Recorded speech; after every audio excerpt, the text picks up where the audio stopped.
Oui, bonjour. Je vous remercie d'avoir cliqué sur cette vidéo. Aujourd'hui, je voudrais vous parler d'un excellent film italien de 87 qui s'appelle Stage Fright, a.k.a. Bloody Bird, a.k.a. Deliria, dans son titre original italien. Donc, c'est un film qui a été tourné dans la banlieue de Rome. Donc, il est censé se dérouler à Boston, mais en fait, il a été tourné en Italie. Donc, c'est un excellent film de Michele Soavi. Michele Soavi qui a également été acteur. Mais en tant qu'acteur, c'était plus des caméos. Donc, il avait un tout petit rôle dans le giallo de Lamberto Bava, Blade in the Dark, par exemple. Donc, c'est un, un rôle où il a peut-être, on le voit 2-3 minutes à l'écran, mais ça aura son importance en toute fin de film. Mais bon, je ne veux pas spoiler pour ceux qui n'ont pas encore vu. Il donne également un prospectus à un des jeunes en début de film dans le film Démon, donc également de Lamberto Bava, donc film qui a été produit par Dario Argento. Vous voyez, donc c'est chaque fois de petits rôles comme ça, des caméos. Donc il est surtout connu pour 3 films, donc qui sont Dell'amore e della morte, The Church, donc la Chiesa en italien, et The Sect. Donc c'est vraiment ces films les plus connus avec ce film, donc Bloody Bird. Euh, alors au niveau du pitch, ben écoutez, le pitch est très simple, donc c'est tout simplement une troupe d'acteurs, donc c'est des acteurs et des danseurs, donc ils sont en train de répéter, parce que la première est pour bientôt, la première c'est pour dans quelques jours en fait, et malheureusement, donc pas trop loin du théâtre, donc là où ils répètent, il y a un tueur fou qui va s'échapper au nom de Irving Wallace. Et donc, ben, ce tueur va s'échapper et il va se réfugier dans ce théâtre. Donc, c'est un théâtre qui est un peu isolé, un peu en dehors de la ville. Et donc, il y a c'est pas une actrice, mais c'est une des costumières, malheureusement, qui va se faire tuer par le tueur, donc par Irving Wallace.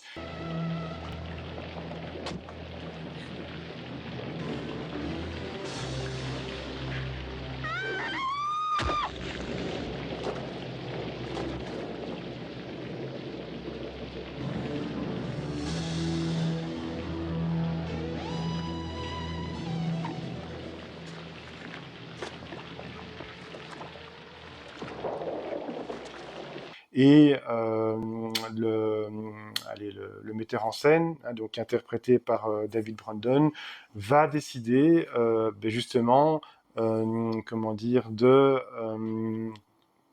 profiter, donc de profiter de ce meurtre en fait pour changer le script, et donc attirer plus de spectateurs potentiels avides de sang, donc c'est ce qu'il dit dans le film, donc voilà, parce que ils sont au courant que Irving Wallace, ce tueur fou, s'est échappé, et il va changer le script et il va demander à une partie des comédiens, une partie des acteurs et danseurs de rester sur place pour continuer les répétitions, parce que vraiment l'avant-première n'est qu'à quelques jours, ils ne sont pas encore tout à fait prêts, et pour les convaincre, parce qu'il y a eu quand même un meurtre qui s'est passé 1 ou 2 heures avant ça, donc pour les convaincre de rester, évidemment, donc c'est via des moyens financiers, donc ils vont augmenter leur paye, et ils vont aller le producteur, Monsieur Ferrari, va même les payer directement, et évidemment, ils vont se faire tuer un par un, donc par ce tueur. Et le metteur en scène, donc interprété par David Brandon, il a fermé la porte et il a caché la clé. Il a donné la clé à une des actrices malheureusement qui se fait tuer par Irving Wallace. Donc ce qui fait que les comédiens se retrouvent tous bloqués dans cet entrepôt, dans le théâtre, et sont à merci du tueur. Donc ils vont devoir survivre face à ce tueur en fait. Donc Voilà, donc ça c'était pour le pitch, hein, donc comme vous voyez, donc c'est un pitch très simple, mais vraiment le film est extrêmement efficace, il est super bien shooté par Michele Soavi qui est vraiment un très bon technicien, hein, donc que ce soit par les angles de caméra qu'il utilise, il arrive à instaurer une ambiance, notamment grâce à la musique de Simon Boswell.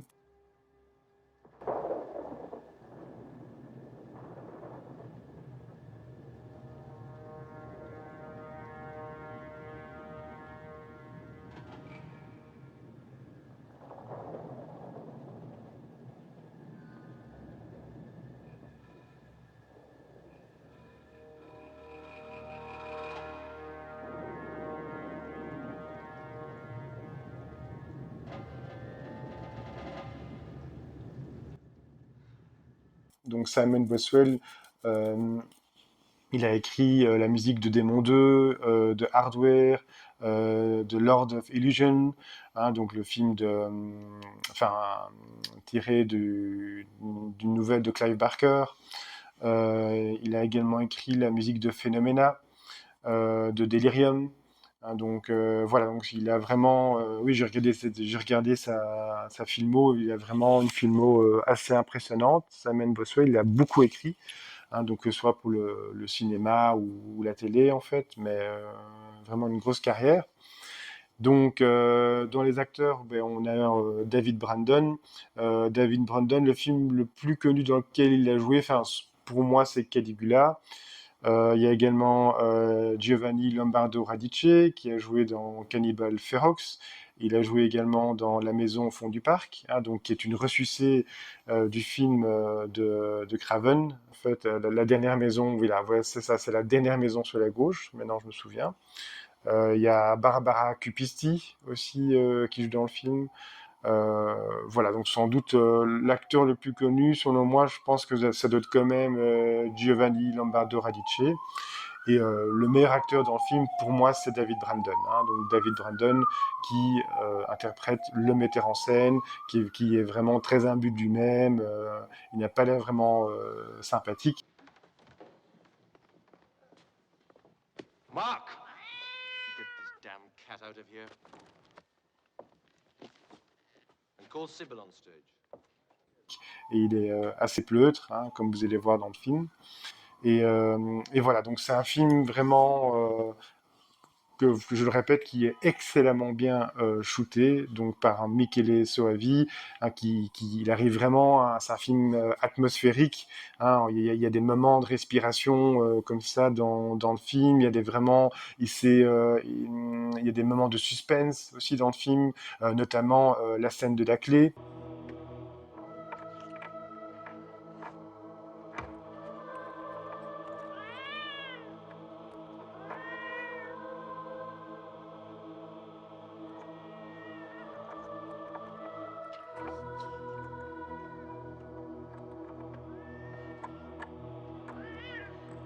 Hein, donc plus vers la fin du film.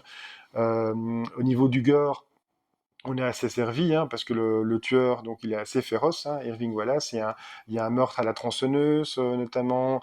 Il y a un autre meurtre qui implique une espèce de foreuse aussi. Il y a un meurtre à la hache, hein, donc qui implique une décapitation.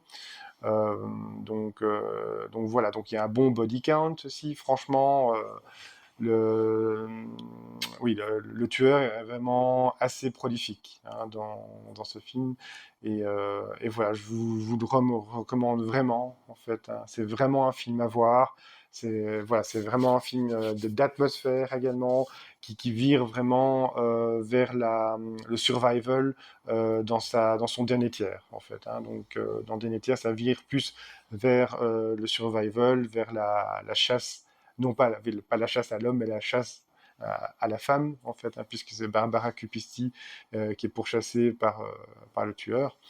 Et vraiment, c'est vraiment un film à voir. Donc, si vous ne l'avez pas encore vu, ben, je vous le recommande vraiment. Il est disponible en entier sur YouTube. Moi, pour ma part, J'ai le DVD de chez Neo Publishing. Il est également disponible chez Blue Underground, hein, donc j'ai le Blu-ray de Blue Underground, hein, donc c'est la boîte de William Lustig, hein, donc William Lustig que vous connaissez bien entendu, hein, donc le réalisateur de Maniac Cop 1, Maniac Cop 2, Maniac Cop 3, et de Vigilante notamment, et également de Maniac, hein, donc Maniac qui est sans doute son film le plus connu. Mais voilà, donc tout ça pour vous dire que si vous n'avez pas encore vu ce slasher, donc c'est bien un slasher, hein, donc c'est un film italien, mais les Italiens ont aussi réalisé quelques slashers. De tête comme ça, j'ai pas d'autres le saut slasher, vraiment slasher qui me viennent en tête, ça doit être Body Count de Ruggero Deodato. Hein, donc il y a un slasher qui se passe dans un camp, hein, dans un camp d'été dans la montagne, qui a été aussi tourné en Italie. C'est un slasher avec David Tess et Mimsy Farmer, donc un slasher, ma foi, assez sympathique, qui tire bien profit des paysages magnifiques de cette région montagneuse. Mais bon, voilà, donc là je digresse. Donc pour revenir sur Bloody Bird, a.k.a. Stage Fright, c'est un excellent slasher italien, donc ce n'est pas un giallo, hein, donc c'est vraiment un slasher. On peut le rapprocher du giallo pour son côté visuel, hein, mais contrairement au giallo, il n'y a pas de trauma du tueur, il n'y a pas d'enquête policière, il n'y a pas vraiment de réelle dimension érotique, je veux dire, peut-être un tout petit peu en début de film, mais voilà, enfin, c'est assez peu présent. Hein, donc là, on est vraiment plus dans le slasher. Hein. Donc là, maintenant, je vais vous passer le trailer, et voilà, on se retrouve après le trailer. À tout de suite, merci.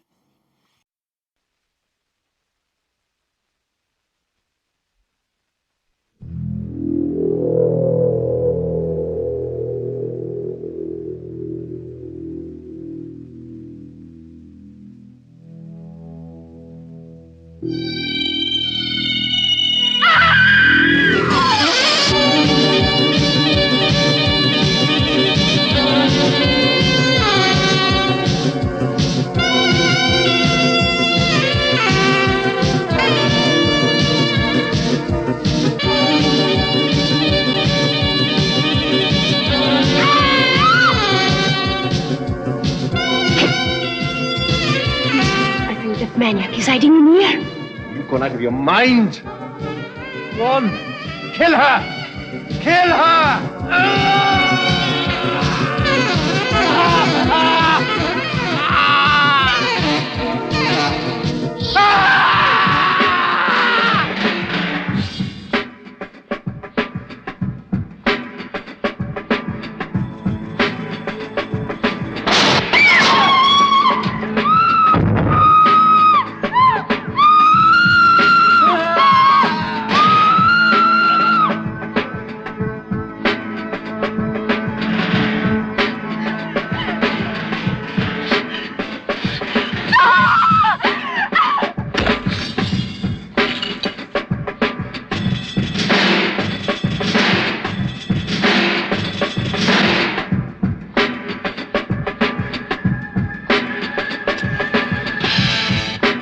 So what are we going to do now? You've got to find the key.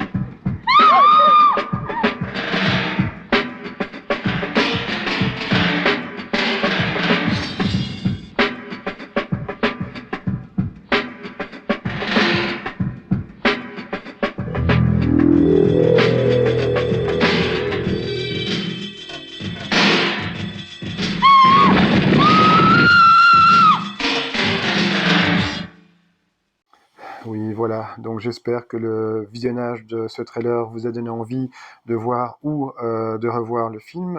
Pour ma part, donc c'est un film que j'aime énormément, hein, de Michele Soavi, surtout quand on sait que c'est vraiment son premier film. Donc c'est son premier film, en tout cas où il est crédité en tant que réalisateur.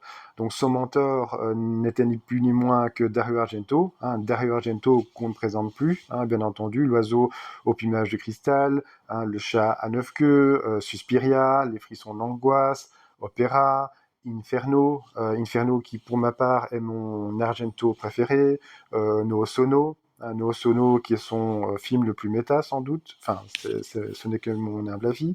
Voilà, donc Argento a également produit des films, hein, donc comme Les Deux démons de Lamberto Bava. Voilà, donc le film a coûté 1 million de dollars et je trouve qu'au niveau budget, on voit que le budget a bien été utilisé. Hein, donc que ce soit au niveau des éclairages, que ce soit au niveau des mouvements de caméra, que ce soit au niveau du décor, que ce soit les acteurs, parce qu'il n'y a pas que un ou deux acteurs dans le film, il y a quand même une dizaine d'acteurs. Donc même si la quasi-totalité du film a été tournée dans un grand entrepôt, hein, dans la banlieue de Rome, essentiellement pour des raisons budgétaires, mais pas que, mais c'est aussi pour des raisons techniques, hein, donc pour mieux gérer les caméras, les lumières et les acteurs dans un lieu clos, c'est plus simple en fait. Voilà, au niveau de la production, donc le film a été produit par ni plus ni moins que Joe D'Amato, hein, Joe D'Amato qu'on ne présente plus également, hein, Joe D'Amato qui a beaucoup œuvré dans le cinéma pornographique, mais pas que, hein, donc il a également réalisé des post-apo, il a réalisé des giallo, et il a même réalisé 2 slashers qui sont horribles et Anthropophagus. Anthropophagus avec George Eastman. George Eastman d'ailleurs, donc qui a co-écrit le film, hein, donc il est crédité en tant que Lou Cooper dans les génériques de début, hein, de Stage Fright, hein, donc de Bloody Bird. D'ailleurs, un petit trivia, en début de film, il y a le personnage de Barbara Cupisti qui se blesse, hein, donc elle se blesse à la cheville et elle voudrait se faire soigner, hein, parce que pour elle c'est très important, parce que si elle ne peut pas prester, donc malheureusement elle sera licenciée, hein, donc le metteur en scène il est vraiment assez détestable, hein, le metteur en scène interprété par David Brandon, il va pas hésiter à les licencier, donc du coup elle décide de se faire soigner dans un hôpital et le premier hôpital, enfin l'hôpital le plus proche qu'il trouve, c'est un hôpital psychiatrique, hein, et bien donc une des infirmières qui travaille dans cet hôpital, eh bien donc c'est la co-scénariste en fait, hein. Donc voilà, donc ça c'est un petit trivia. Au niveau de la photographie, donc c'est Renato Tafuri à qui on doit la photo, parce que je trouve vraiment la photographie, les éclairages très réussis, hein, dans ce film, hein, notamment pour créer une atmosphère, hein, donc c'est vraiment une très belle photographie de Tafuri.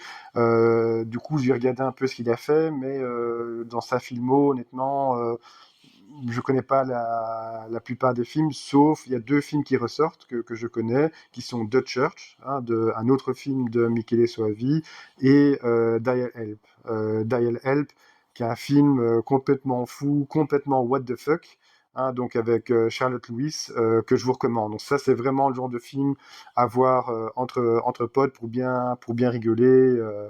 Il est vraiment fun, mais complètement what the fuck, hein. Donc on est vraiment dans le nawak complet, avec cette histoire de téléphone tueur assez abracadabrante. Mais voilà, donc je vous recommande ce film, Dial Help. Je vous recommande également The Church, hein, bien entendu, hein, donc un autre excellent film de Michele Soavi. Euh, donc voilà, sinon j'ai pas trouvé grand chose à dire, j'ai pas trop trouvé d'autres trivia sur le film. Si il y a un moment où le personnage de Brett donc c'est un des danseurs, hein, donc de la troupe, à un moment il se baisse en fait, hein, donc et quand il se baisse devant un miroir, et au moment où il se baisse, donc vous allez voir, il y a le tueur qui va apparaître, hein, le tueur avec son fameux costume de hibou, hein, donc avec son immense tête d'oiseau en fait. Et donc eh bien cette scène, donc ça fait référence à Ténèbres, et Michele Soavi il était il était assistant réel dans ce film, hein, dans ce film de Dario Argento, Ténèbres. Voilà, donc c'est pour faire donc cette scène fait référence à une scène de Ténèbres. Il y a aussi Le film, même s'il n'a pas rencontré un succès en Italie, malheureusement, donc comme ça arrive souvent, donc souvent les films ne fonctionnent pas en Italie, mais fonctionnent très bien à l'étranger. Eh bien, ce film, il a remporté un prix, il a remporté le prix du Festival de la peur d'Avoria. Donc voilà, donc il y a aussi, pour rendre hommage à une scène du film, il y a des spectateurs lors du Fantasia Film Festival, pendant la projection du film, il y a un moment donné, ils étaient sur le balcon et du balcon, ils ont balancé des plumes.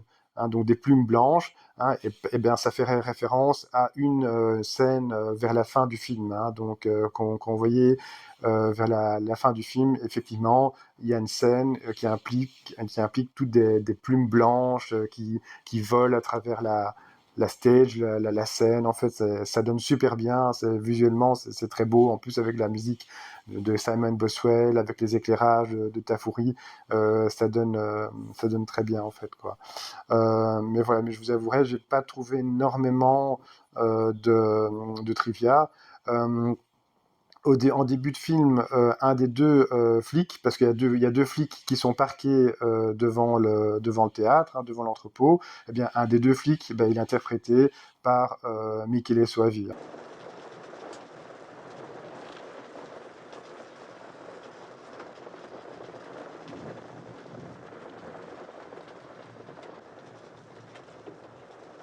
Don't you think I look a little like James Dean? Sure, and I look like Marlon Brando. A little bit.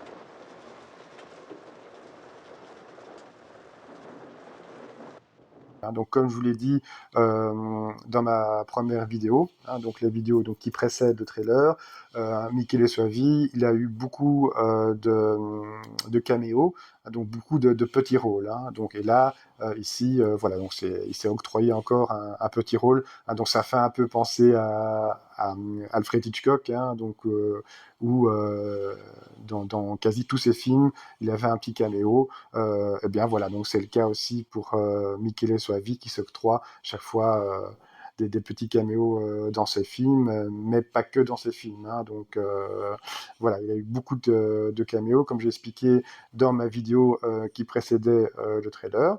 Et ben voilà, ben écoutez, si vous avez apprécié donc cette vidéo, n'hésitez pas à lâcher un petit pouce bleu, à laisser un commentaire et à partager. Et ce qui pourrait encore le plus m'aider, donc c'est vous abonner, bien entendu. Ben écoutez, donc je vous remercie d'avoir visionné cette vidéo et je vous dis à la prochaine.